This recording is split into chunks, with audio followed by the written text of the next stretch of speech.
Hello everyone, my name is Dinesh Varkade, your biology teacher and welcome to the EduGrown. So students, class 9th के लिए chapter 7 का ये second lecture है जो है हमारा diversity and living organism.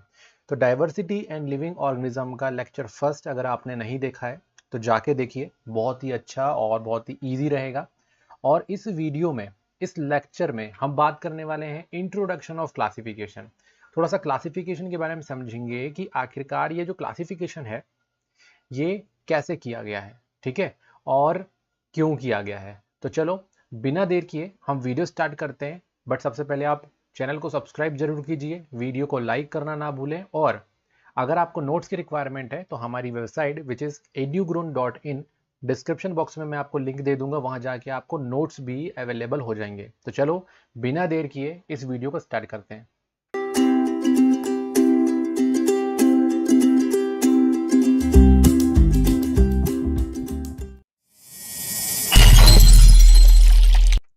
So welcome back students. यहाँ पे हमारा जो फर्स्ट टॉपिक है आपके इंट्रोडक्शन ऑफ क्लासिफिकेशन से, वो है हमारा क्लासिफिकेशन एंड इवोल्यूशन। क्या एवोल्यूशन और क्लासिफिकेशन में कोई लिंक है? क्या एवोल्यूशन के बेसिस पे हम किसी चीज को क्लासिफाइड कर सकते हैं?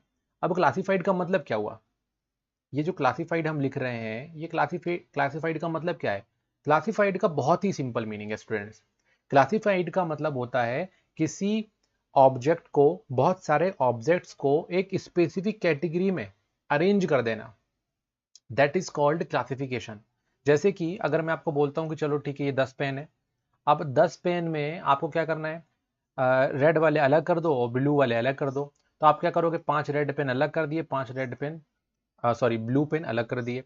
तो हमने क्या करा, हमने एक कलर का कैटेगरी बनाया कि कलरिंग कैटेगरी, चलो ठीक है, एक रेड कैटेगरी है और एक ब्लू कैटेगरी है, इसमें 5 पेन आ गए और इसमें 5 पेन आ गए।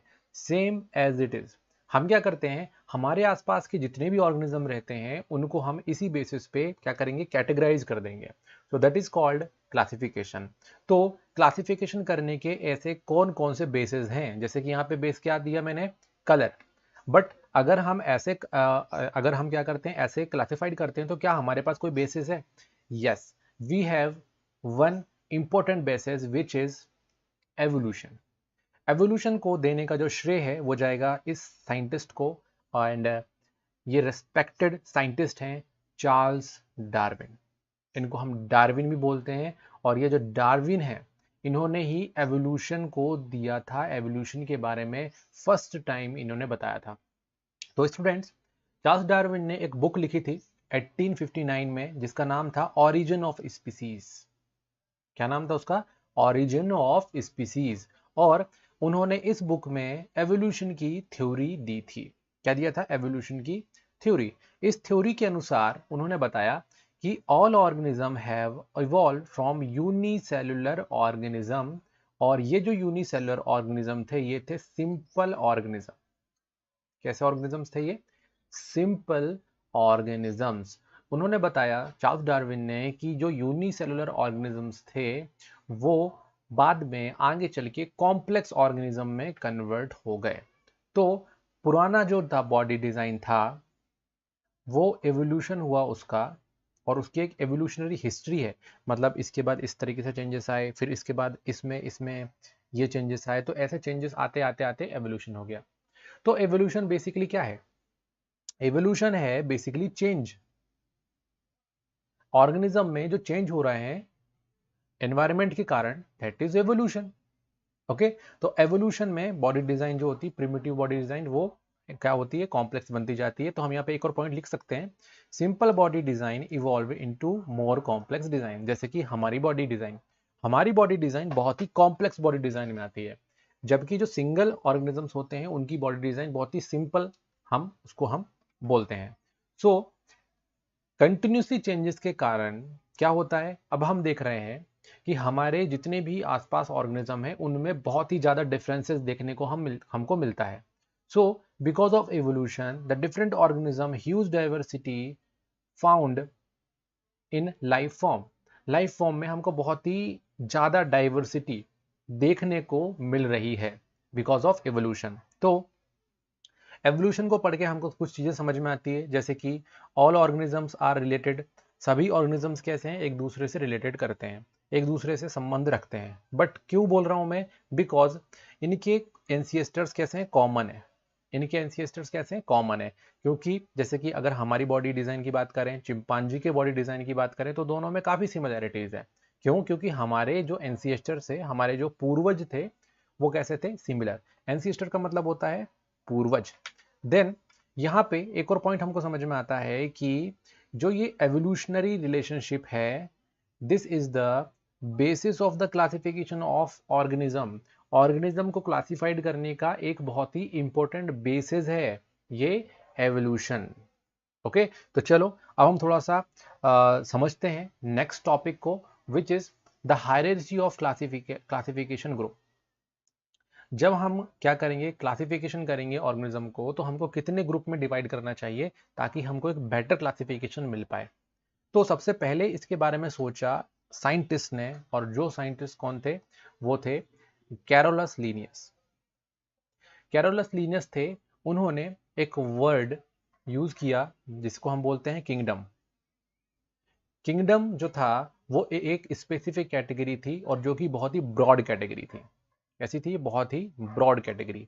और उन्होंने जो जो आपके लीनियस थे, कैरोलस लीनियस ने सबसे पहले दो इंपॉर्टेंट कैटेगरी बनाई। एक को बोला उन्होंने प्लांट, और एक कैटेगरी को बोला उन्होंने एनिमल। बहुत ही बेसिक। तो क्योंकि इसमें सिर्फ दो किंगडम थे, इसलिए हम इसको बोलते हैं टू किंगडम क्लासिफिकेशन। और इसके अंदर फिर जो सिमिलर टाइप के ऑर्गेनिज्म थे, उन्होंने एक ही ग्रुप में इनको रखे, प्लांट एक साथ रख दिए, एनिमल्स एक साथ रख दिए, है ना। तो सिर्फ दो ही ग्रुप उन्होंने बनाए। बट यहाँ पे स्टूडेंट्स क्या हुआ कि ऐसा तो नहीं है कि सिर्फ प्लांट और एनिमल ही हमारे आसपास थे, और भी ऐसे बहुत सारे टाइप के ऑर्गेनिजम्स थे जिनके किंगडम बनाए जा सकते थे, जिनमें एक ब्रॉडर कैटेगरी बनाई जा सकती थी। बट कैरोलस लीनियस ने उन्होंने उस समय पे नहीं बनाया था इसको। तो बाद के साइंटिस्ट ने क्या किया, इसको और ज़्यादा स्टडी किया, और फिर उन्होंने बनाया 5 किंगडम क्लासिफिकेशन। तो स्टूडेंट्स यहाँ पे आप देख रहे हो 5 इमेजेस जो कि 5 किंगडम को रिप्रेजेंट कर रही हैं। ये है 1 2 3 4 5।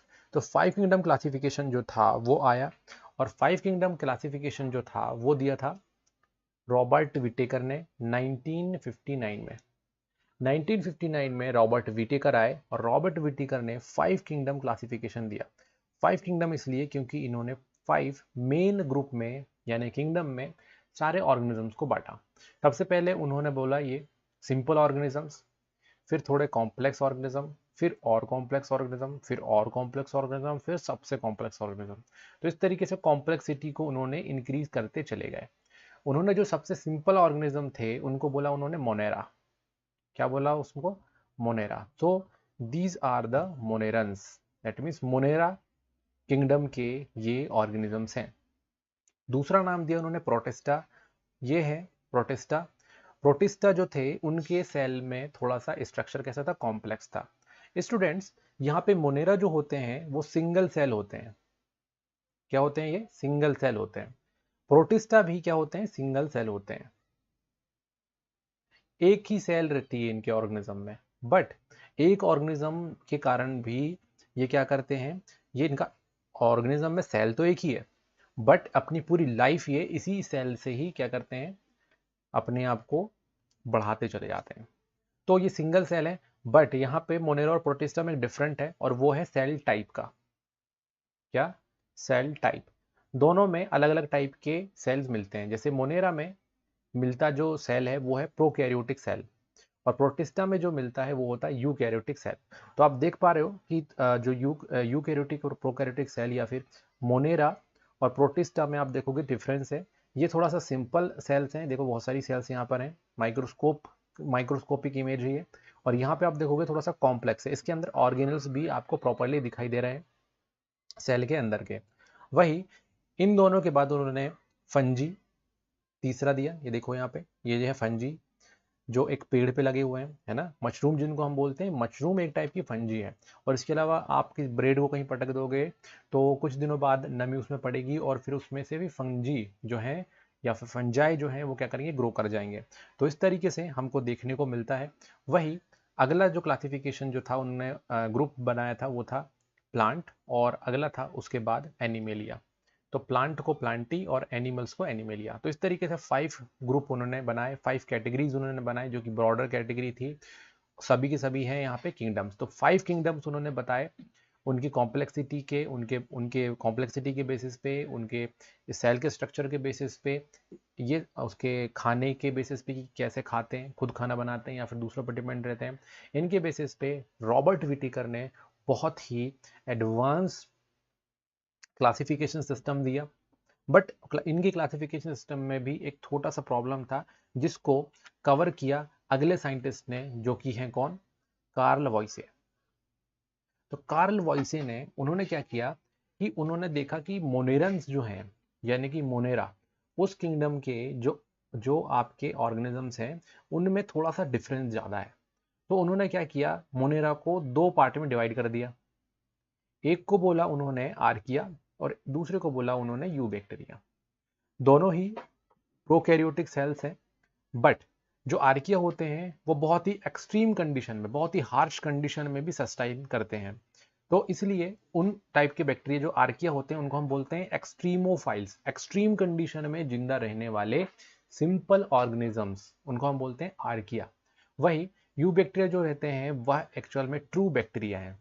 यू बैक्टीरिया क्या है, एक टाइप के ट्रू बैक्टीरिया, असली बैक्टीरिया इनको हम बोलते हैं। तो इस तरीके से कार्ल वॉइसे ने 5 किंगडम क्लासिफिकेशन में 4 चांद लगाए। उन्होंने 5 किंगडम क्लासिफिकेशन में मोनेरा को 2 पार्ट में डिवाइड कर दिया और बहुत ही स्पेसिफिक उसको बना दिया। एक है आर्किया और दूसरा है यू बैक्टीरिया।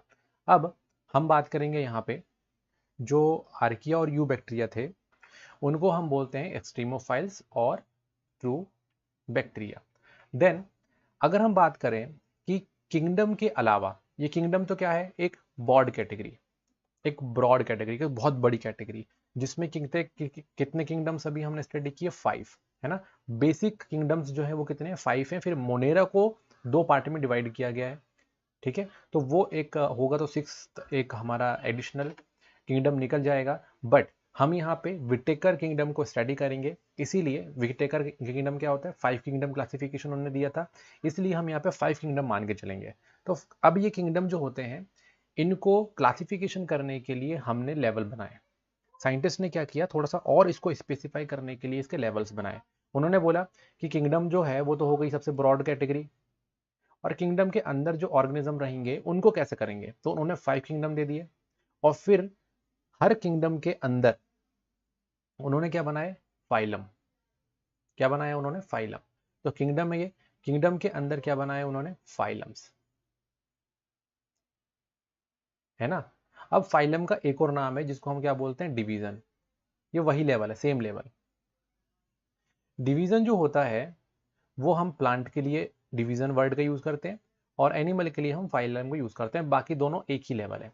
तो किंगडम सबसे ऊपर की कैटेगरी हो गई, फिर उसके अंदर जो ऑर्गेनिजम्स आते हैं उनको हम फाइलम में रखते हैं, ठीक है, फाइलम या फिर डिवीजन। अब डिवीजन जो है उसके अंदर अगर कैटेगरी देखेंगे तो कौन सी कैटेगरी है, उसके अंदर जो कैटेगरी होती है उसको हम बोलते हैं क्लासेस या फिर क्लास। ओके, तो इस तरीके से अगर हम देखेंगे तो हम क्या कर रहे हैं, और ज्यादा स्पेसिफाई करते जा रहे हैं, है ना। जैसे कि अगर मैं बात करता हूँ ह्यूमंस का, तो ह्यूमन एक एनिमल है। उसी तरीके से एक कैट, वो भी क्या है, आपका एनिमल है। बट क्या हम दोनों सिमिलर है, हम दोनों एनिमल हो सकते हैं, कैट और ह्यूमन एनिमल हो सकते हैं, बट क्या वो दोनों सिमिलर है, नहीं है। तो हमको क्या करना पड़ेगा, उसके अंदर हमको सब ग्रुप बनाने पड़ेंगे ताकि हम कैट को दूसरे ग्रुप में रख दें, बट वो आएगा एनिमल के अंदर। उसी तरीके से यहाँ पे किंगडम के अंदर हम क्या कराएंगे, फाइलम बनाएंगे, और फाइलम के अंदर हम बनाएंगे क्लासेस। तो देखो स्पेसिफिसिटी बढ़ती चली जा रही है। बहुत सारे क्लासेस के अंदर हम क्या बनाएंगे, ऑर्डर्स। ऑर्डर्स भी एक कैटेगरी है, ठीक है। बहुत सारे क्लासेस के अंदर ऑर्डर बनाएंगे, ऑर्डर के अंदर हम बनाएंगे क्या, फैमिली। फैमिली के अंदर रहेगा जीनस, और जीनस के बाद रहेगा स्पीसीज। तो इस तरीके से एक लेवल ऑफ क्लासिफिकेशन बनेगा, है ना। और ये लेवल कौन सा होगा, phylum, class, order, family, genus और स्पीसीज। स्पीसीज जो है वो बेस है। स्पीसीज जो है बहुत ही स्पेसिफिक ऑर्गेनिजम्स का ग्रुप है जो आपस में क्या कर सकते हैं, जो आपस में रिप्रोडक्शन कर सकते हैं। ऐसे ग्रुप ऑफ ऑर्गेनिज्म जो आपस में रिप्रोडक्शन कर सकते हैं उनको हम एक ही स्पीसीज बोलते हैं। जैसे कि ह्यूमंस, ह्यूमंस जो है हमारे आसपास जितने भी लोग हैं वो सभी ह्यूमन हैं और हम सेम स्पीसीज बोल रहे हैं खुद को। क्यों? क्योंकि हम क्या कर सकते हैं, यहाँ पे रिप्रोडक्शन कर सकते हैं, दैट मीन्स इंटरब्रीड कर सकते हैं। तो ऐसे ग्रुप ऑफ ऑर्गेनिजम्स जो सिमिलर होते हैं, है ना, सिमिलर दैट मीन्स फंक्शनली क्या करते हैं, सिमिलर रहते हैं और इसके अलावा ये खुद को रिप्रोड्यूस कर सकते हैं, है ना, सेक्सुअल रिप्रोडक्शन के थ्रू, एसेक्सुअल रिप्रोडक्शन के थ्रू खुद को रिप्रोड्यूस कर सकते हैं। इनको हम बोलते हैं स्पीसीज, दैट मीन्स इंटरब्रीड कर सकते हैं। देन थोड़े से फिर डिफरेंसेस बढ़ते चले जाते हैं तो उनके जीनस अलग हो जाते हैं, फिर अलग अलग ऑर्गेनिज्म अलग अलग जीनस में आएंगे, अलग अलग फिर फैमिलीज में डिवाइड हो जाएंगे, फिर ऑर्डर में डिवाइड कर देंगे, क्लास में डिवाइड कर देंगे। तो इस तरीके से हम क्या कर रहे हैं, क्लासिफिकेशन इसका कर रहे हैं। So by the level of classification separating organism on the basis of hierarchy. तो यहाँ पे एक हायरार्ची हमको देखने को मिल रही है ना। तो हम हायरार्ची के थ्रू क्या करेंगे, ऑर्गेनिजम्स को सेपरेट करेंगे और स्मॉलर से स्मॉलर ग्रुप हम उसका बनाएंगे और जो सबसे बेसिक यूनिट रहेगी क्लासिफिकेशन की वो होगी स्पीसीज। तो इस चीज को याद कर लो कि जो बेसिक यूनिट है क्लासिफिकेशन की वो है स्पीसीज। ओके, अब हम बात करेंगे यहाँ पे हमारे स्पीसीज में कि बेसिकली स्पीसीज में जितने भी ऑर्गेनिजम्स रहते हैं वो क्या कर सकते हैं, सिमिलर होते हैं और ब्रीड कर सकते हैं।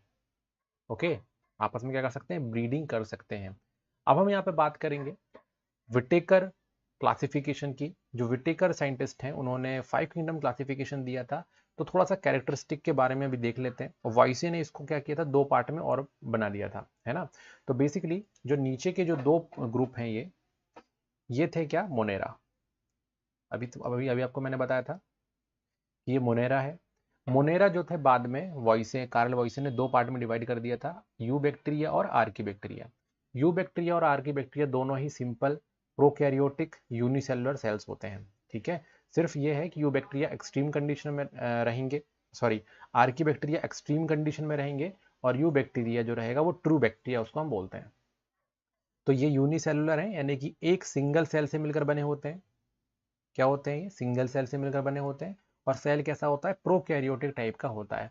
पिछले चैप्टर्स में मैंने प्रोकैरियोटिक्स और यूनिसेलुलर को बहुत ही अच्छे से स्टडी करवाया है। आपने अगर नहीं देखे हैं, आपके इससे पहले का जो चैप्टर वो आपने नहीं पढ़ा है तो आप उसको देख सकते हैं। प्रोटिस्टा की बात करते हैं इसके बाद। तो प्रोटिस्टा यूकैरियोटिक सेल होते हैं, थोड़े से कॉम्प्लेक्स सेल होते हैं, और यूनिसेलुलर होते हैं, एक सेल के बने होते हैं, और कुछ कुछ मल्टी सेलुलर भी हो सकते हैं। ओके, तो ये है प्रोटिस्टा। वही अगर हम बात करते हैं इसके और ग्रुप की, तो प्लांटी एनिमेलिया और फंजाई। तो फंगी जो है वो मल्टी सेलुलर यूकैरियोटिक सेल होते हैं, animalia multicellular eukaryotic cell होते हैं, और प्लांट भी मल्टी सेलुलर यूकैरियोटिक सेल होता है। तो आप देखोगे कि आपके जो इनिशियल हैं वही प्रोकैरियोटिक हैं, बाकी सभी यूकैरियोटिक सेल से मिलकर बने हुए हैं, और प्लांटी एनिमेलिया और फंजाई तो आपके मल्टी सेलुलर होते हैं। ओके, जबकि protista, Archie bacteria, you bacteria आपकी यूनिसेलर होते हैं। तो ये है विटेकर के 5 किंगडम, और इसके अलावा हमने वॉइसी के 2 किंगडम भी यहाँ पे हमने स्टडी कर लिए। आई होप आपको ये वीडियो पसंद आया होगा। अपने दोस्तों के साथ शेयर करना ना भूलें, अधिक से अधिक शेयर करें और वीडियो को जरूर लाइक करें। नोट्स के लिए हमारी वेबसाइट edugrown.in पे जाएं। Thanks for watching.